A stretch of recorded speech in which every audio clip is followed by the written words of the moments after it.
Welcome to Mr. Packet Tracer. There's directions at the beginning of this and how to download and install Oh, there isn't, because we already did this, didn't we?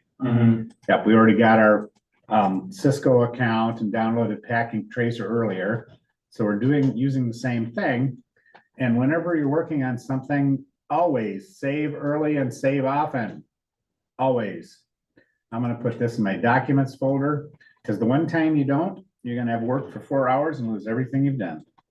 That's how that works. If you don't document your network, you end up without a username and password to fix your computers, which is what I ended up with 2 weeks ago now. All right, so we have down here our little component-y things. We're doing network devices, and this first network device is routers. So we're going to add a PT router into here, which is in here somewhere. Yep, there it is, Mr. Router PT. It also, I don't know why it says one thing in one place and something else in other places, but it does. We need two 2960 switches, which I actually have. I think I only have one now in the back of the room because I think I got rid of one of them because I don't really need 100 switches in this room. But a 2960 is an old workhorse of a switch, meaning it's been used a lot, but it's obsolete now because it is fast Ethernet. Oh, yeah, that's right. Go over here while I'm talking. It's fast Ethernet. What is our current standard for speed of networks? Fast Ethernet is 100 megabits per second. Our current standard is gigabit Ethernet, which is 1,000 megabits per second. So it's much faster. The only place you'll find 100 megabit switches anymore is in home routers, and most of those have gone to gigabit switches now. Now we need two PCs, which should be over here in the wireless devices secure. Oh, that's right. It's up here where it says end devices. And there's our PC. We put a PC here. We put a PC there. Save early, save often. There. And this is I had several groups. Most of the groups use this to create their logical diagram. And this is what it is. This is a logical diagram, but not only that, this is a functional logical diagram. Now, we are going to connect things up. We don't need to keep track of which port we connect the PC to the switch because why do we not care which port? Most of the time, it just depends on the cable. No. This operates at the switch operates at layer 2. Yeah. Doesn't matter what port we connect it to. We're not doing VLANs, not this week. There we go, copper straight through. I got the wrong cable. So we're connecting our fast Ethernet, which nobody has fast Ethernet. I'm not getting the right wire. Copper straight through. Copper crossover. That's not right. I think you gotta hit like the red slash mark and then That's serial, coaxial. you're in the right one. That's a phone. Oh, it still thought I was picking up the phone. And I realized I was wrong because this is what we want, the copper straight through. Well, I think that's what we want. Oh, I'm not doing the right thing. I forgot how this program works, even though I use it every semester. So does it matter which port we connect it up to? Do we need to keep track? No. There's no differentiation between any of these ports for what we're doing this week. We don't care. However, because this router operates at layer 3, we have to keep track of which port we're connecting it to so that this becomes the default gateway for these guys. This becomes the default gateway for these guys. So we have to keep track there. Here, we don't care because we're not doing virtual local area network. So we can plug it into any port we want. Now we have to pay attention. Even though I say what to connect it to, when we connect the switch, oh,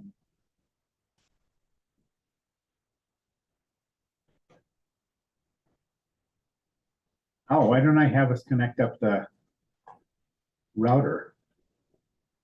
Oh, there it is. Yep, I missed that step. All right, so we do this.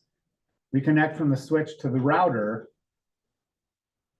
If we're going to make a switch to switch or switch to router connection, we're typically going to use gigabit Ethernet ports. If you have a fast Ethernet switch, not relevant anymore because we have fast gigabit. We have gigabit everywhere. Typically, switch to switch, if you're going a long distance, is done with fiber. So I think we do this side as 0 and this side as 0, 1. So I'm going to put this guy here, this guy here. We'll put it on gigabit Ethernet. Now we put it on the other one this time. Because the only one we have left is 1. So this guy is on 0. See, there it is. We have 0 and we have 1. So the router switches do not have to be configured for communication because they work at the MAC address level. They're just going to work. The only reason you would ever put a switch on an IP address is if it's a managed switch, like I have managed switches in this room. And typically an enterprise is going to have a managed switch. Well, we need to configure our router because right now it's at layer 3 and it's not routing because we haven't got anything set up. So we go in here and we configure our routing between the networks. And where's my routing information? Okay, there it is, 192. So if we go to our config, here is our Ethernet ports. This is 0, 0, which is this network. 1, 0 is this network. So we want this to match this network, which in this case, I gave you the number 192.168.0.1. This is now becomes the gateway for this network.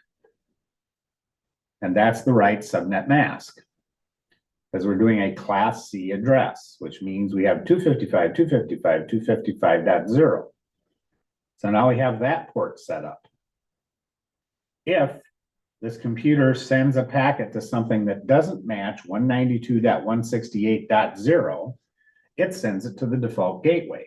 And that's what we're setting up here. This is the default gateway for this network. Now we do the same thing over here. I think that's 172, yeah, 172.16.0.1. Now notice what happens when you tab or go down here. Ooh, is that a matching subnet mask to the other one? Yeah, Is it? actually, no, because, Yeah, when we're setting up routing, it doesn't have to be matching subnet masks. But this is what's in the thing. Oh, no, it's not. It should be what's in there. Okay, no, it's not. Sorry. It'll work either way. But this subnet mask wants to match whatever you've done over here. Otherwise, then you'll have trouble. I looked at my directions and I do have it as 255, 255. So the network address is 172.16.0.0. So it's split in half because of this subnet mask. The other thing with these Cisco routers is, and I always forget this, you have to actually turn the port on. By default, all router ports are disabled. And that's a security thing, because why have something turned on if you're not using it? Principal least access. Well, can these computers communicate with each other? No, because there's no DHCP server on here. We haven't gone in to set static IPs yet, so they can't communicate across the router or even with each other or anybody. So we're going to match the IP address for this computer to the router, which we'll do with our IP configuration, which is kind of similar to how we do it on a computer if we're sending, whoops, sorry, static. So this address would be 192.168.0. We would never use 1. We would never use, we'd never use 0.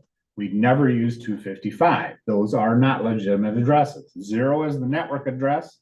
255 is the,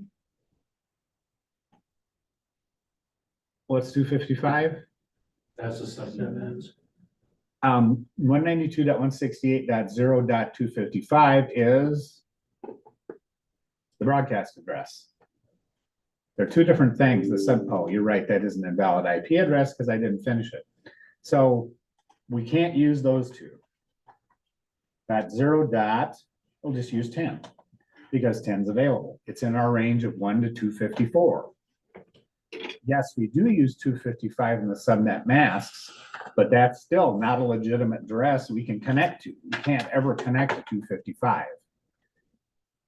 Here it's used for a different purpose. It's used to mask out the network address from the host address. 0 lets the packet go by, so to speak. This stops it, so to speak. So now we have a legitimate address on our network. What's our default gateway? You just set it up a minute ago. What's our default gateway address?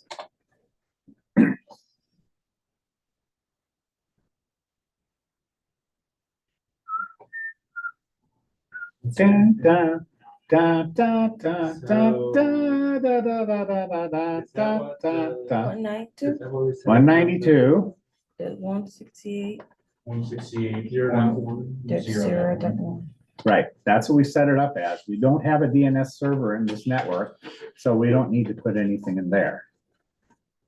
Now when we click this, well, from here, we can at least communicate with our router, can't we? Sure. We can bring up our command prompt and we can test, yes, our router's working. Ooh. Now that we're connected to here and we're on the right network, what would happen if I pinged the other port? What do you think is going to happen? What do you think will happen if I ping 172.16.1? No response, Why? because it's not set up yet. No, No, it is, there will be a so think through it for a second. We set up the IP address for this. We did set up the IP address for the other port. Remember that? Yes. So that becomes the default gateway for the other network. If, and this is what routing is, the computer looks at the subnetted mask and says, does the IP address you're trying to get to match that part? Does it match the network address? Does 172.16.0 match 192.168.0? Does it? Are they the same? Yes. Yes. They are. 192.168.0 is the same as 172.16.0. Mhm. Is 192 equal to 172? No. Okay. No, those numbers are not the same. Okay. So if they don't match, and we're looking at the network address, if they don't match, where does my computer send that packet? Router, Yes. And does the router know about this network? yes. It does, because we set up that other port. So we can communicate to that port. We just can't go any further because there's nothing on that side. But yes, we can ping from it. We can ping to it. Because the router says, oh, this address is me. I know how to send it someplace. If we ping something totally different,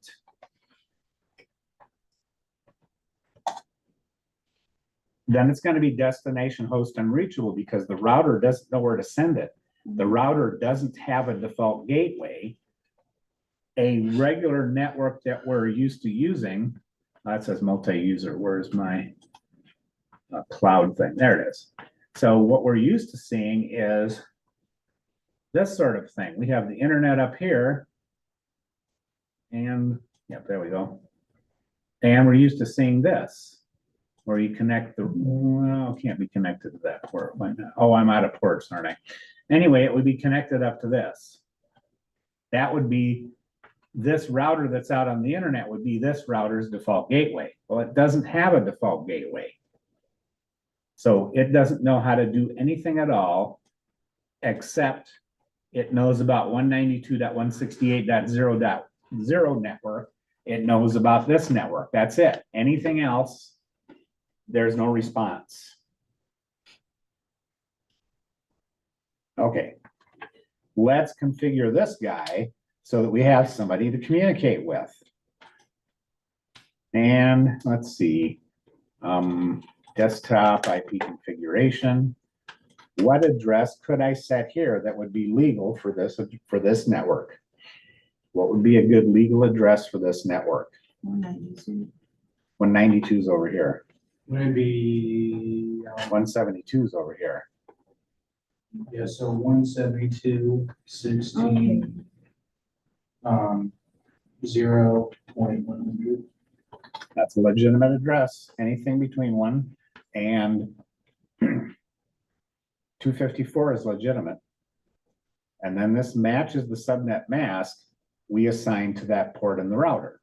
So these both have to match the router settings. This only has to be in the same network. This one, what address would this be?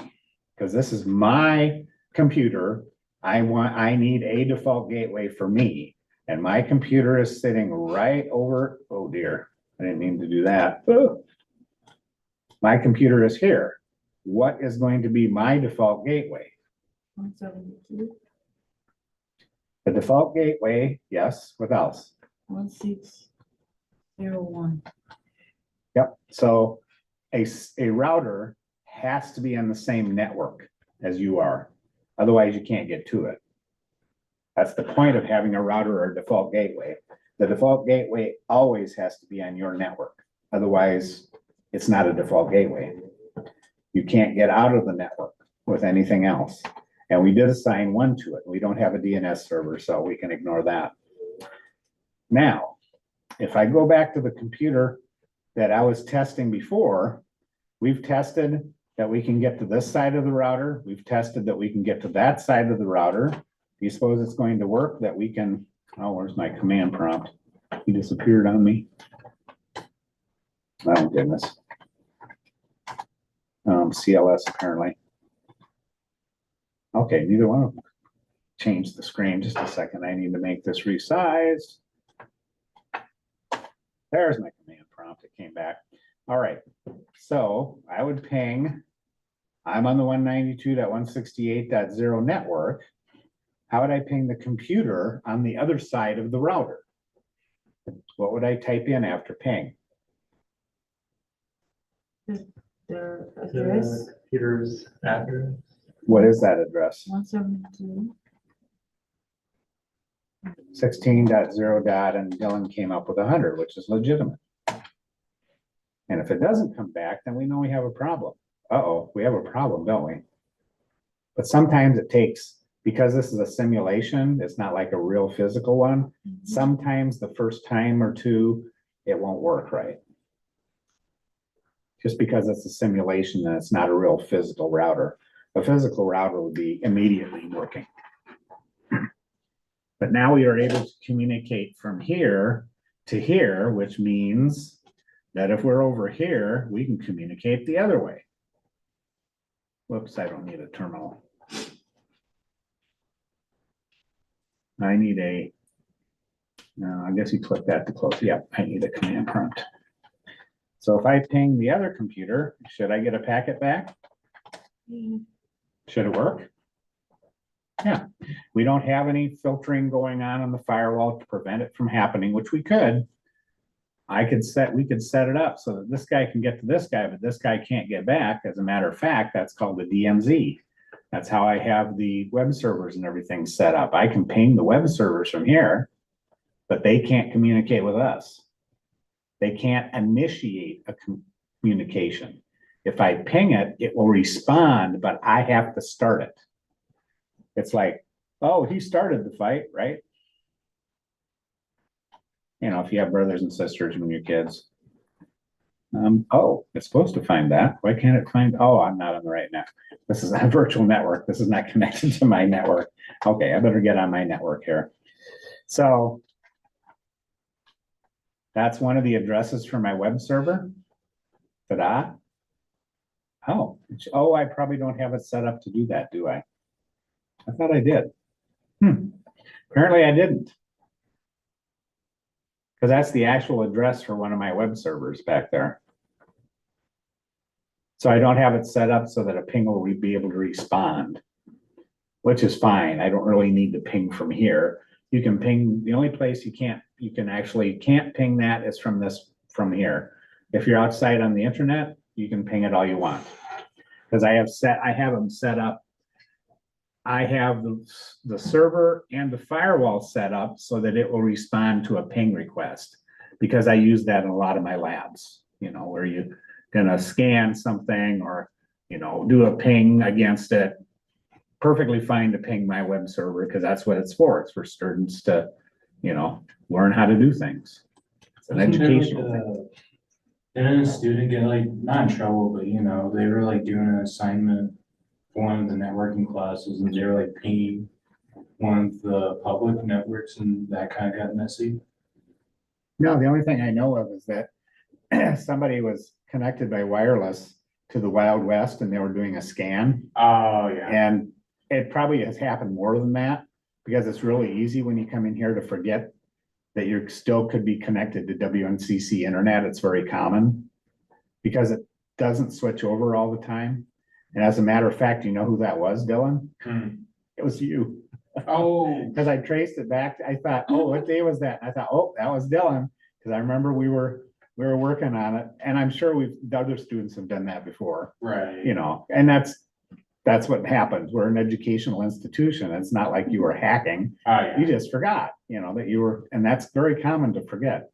Which is why if you're having trouble downloading or something, one of the first things I ask is, are you connected to Wild West, right? Mhm. Because a wireless card is supposed to seek out the strongest signal, but it doesn't always.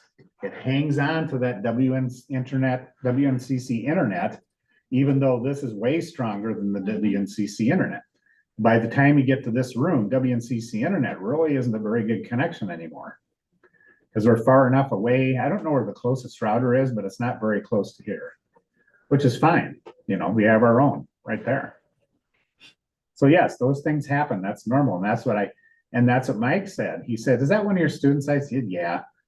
I said we were doing some sort of a scan of the network.